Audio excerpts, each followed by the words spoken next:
जैसा अपन चर्चा कर रहे थे पहले भी कि सामग्री नियंत्रण की विभिन्न तकनीकों के बारे में या इसकी जो प्रक्रिया है कैसे हम करेंगे, तो इसमें एक हमने अधिक स्टॉक स्तर की गणना हमने देखी। उसके बाद आपको इकोनॉमिक ऑर्डर क्वांटिटी का अध्ययन हमने किया कि आर्थिक आदेश मात्रा कैसे हम ज्ञात करते हैं, और उसी कड़ी में आगे कुछ टेक्निक्स इसकी और हैं जिनका अध्ययन हम इसके अंतर्गत जो है वो सामग्री नियंत्रण की तकनीक के अंतर्गत हम करते हैं। तो इसमें आगे ये आता है आपके सामग्री नियंत्रण की ABC विश्लेषण योजना। तो सामग्री नियंत्रण की ये जो ABC विश्लेषण योजना है, ये ABC विश्लेषण योजना क्या है? तो जैसा इसके नाम से स्पष्ट है कि प्रभावी स्कंद नियंत्रण के लिए एक बहुत महत्वपूर्ण तकनीक है, और बेहतर नियंत्रण के लिए इस तकनीक को काम में लेते हैं। इसको कहते हैं ऑलवेज बेटर कंट्रोल टेक्निक। ये देखिए, ऑलवेज बेटर कंट्रोल टेक्निक यानी ABC टेक्निक। अब ये ABC क्या है? ABC का मतलब क्या है? तो ABC का मतलब ये होता है कि भंडार में जितनी भी सामग्री रखी जाती है उस सामग्री को हम 3 भागों में बांट देते हैं, जैसे A, B और C। इसमें हम इस सामग्री को हम बांट देते हैं और विभिन्न वर्गों में विभक्त करते हैं। किस आधार पर करते हैं? इनको करते हैं इनके मूल्य के आधार पर। यानी जो वस्तु सबसे महंगी होती है, सबसे कॉस्टली होती है, उसको हम A कैटेगरी में रखते हैं। जो उससे कम मूल्यवान होती है उसको हम B कैटेगरी में रखते हैं, और जो सबसे कम मूल्यवान होती है उसको C कैटेगरी में रखते हैं।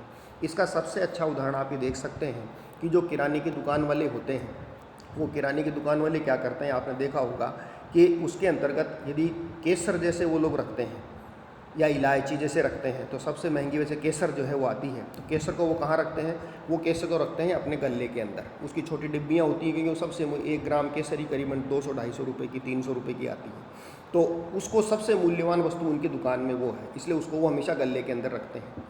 इसी तरह से और जो किराने के दालें वगैरह हैं, चीनी वगैरह है, और वो ये सामने रख देते हैं, अपने काउंटर पे रख देते हैं, जिससे ग्राहकों को सब चीज़ें दिखती रहती हैं, वहाँ रख देते हैं।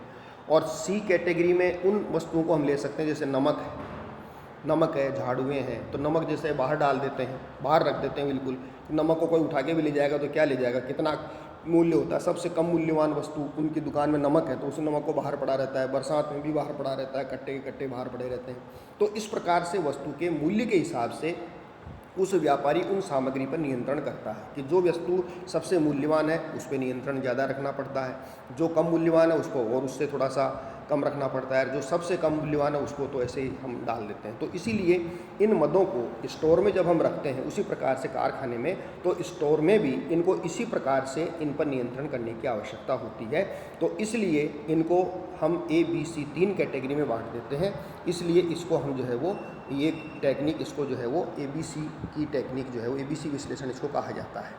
तो जो अधिक मूल्यवान है, जैसा बताया था कि तो अधिक मूल्यवान वस्तुओं को इसमें हम रखते हैं, और इसमें ऐसी मदों को सम्मिलित करते हैं जो M में सम्मिलित की गई मदों की तुलना में कम कीमती या कम महत्वपूर्ण की होती है। तो इनमें पूंजी न ज़्यादा लगती है न कम लगती है। और C कैटेगरी में हम उनको शामिल करते हैं जो बहुत ही कम मूल्य की वस्तुएं होती हैं, इसलिए इसको ABC विश्लेषण इसको जो है वो कहा जाता है। तो अब इसको स्टेटमेंट में इस तरह से समझ सकते हैं आप, जैसे मान लीजिए 3 तरह का मटेरियल है ABC तीनों कैटेगरी का, तो उसके ये आइटम्स दे रखे हैं 75, 375 और 800। फिर ये इनकी परसेंटेज दे रखी है, कितना परसेंटेज टोटल में से है।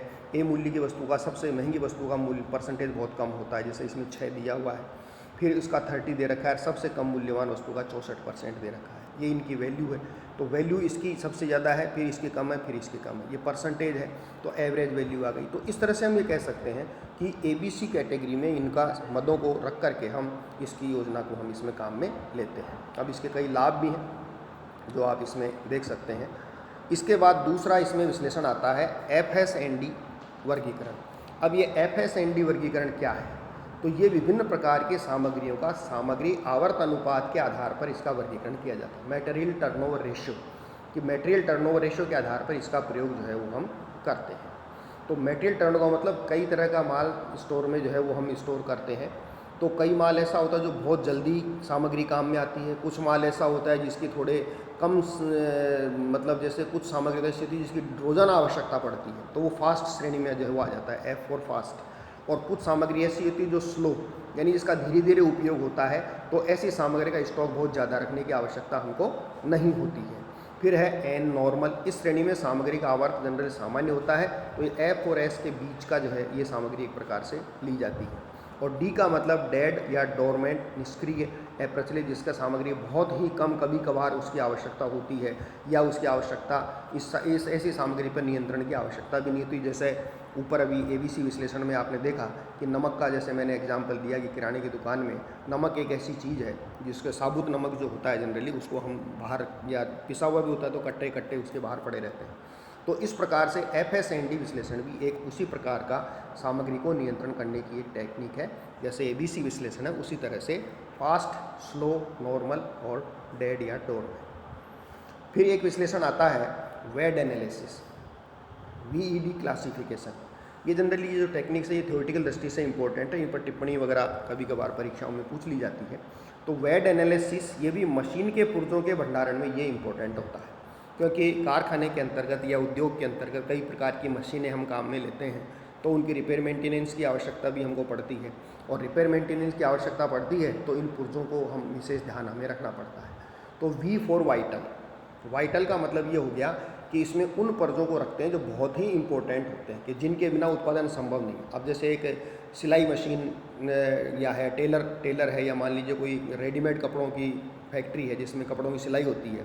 अब उसमें सुई है, जैसे सुई इतनी इंपॉर्टेंट है, सुई यदि टूट गई, आपके पास सब कुछ सामान है, लेबर भी है, कपड़ा भी है, लाइट भी है, सब चीज़ है, लेकिन सुई यदि आपकी टूट गई तो सुई के बिना आप जो है वो एक भी कपड़ा की सिलाई नहीं कर सकते। सुई जो है वो वाइटल है, वो इम्पोर्टेंट है, तो उसको हम V के अंतर्गत रखेंगे, उसकी बहुत इंपॉर्टेंस है, बड़ा साथ संभाल के उसको रखेंगे। E फॉर असेंशियल, इसमें उन पुर्जों को रखते हैं जिनके बिना उत्पादन तो संभव है, लेकिन जिनके न होने पर उत्पादन क्षमता काफ़ी प्रभावित हो जाती है। जैसे मशीन का तेल, अब सिलाई मशीन है, मशीन तो चल जाएगी, कपड़ा भी सिल जाएगा, लेकिन वो बार बार मशीन अटकेगी, बार बार उसमें दिक्कत आएगी, इसलिए उसमें तेल देना पड़ेगा। तेल आपका है तो मशीन फटाफट चलेगी, आपकी एफिशिएंसी बढ़ जाएगी। 1 घंटे में जो आप मान लीजिए 10 मीटर कपड़े की सिलाई करते हैं तो आप उसमें 15 मीटर की सिलाई कर सकते हैं, तो वो उसमें फ़र्क जो है वो आ जाता है। डी फॉर डिज़ायरेबल, इसमें उत्पादन पर कोई विशेष प्रभाव नहीं पड़ता है, लेकिन मशीन और श्रमिकों की सुरक्षा और मशीन की दीर्घकालीन क्षमता को बनाए रखने के लिए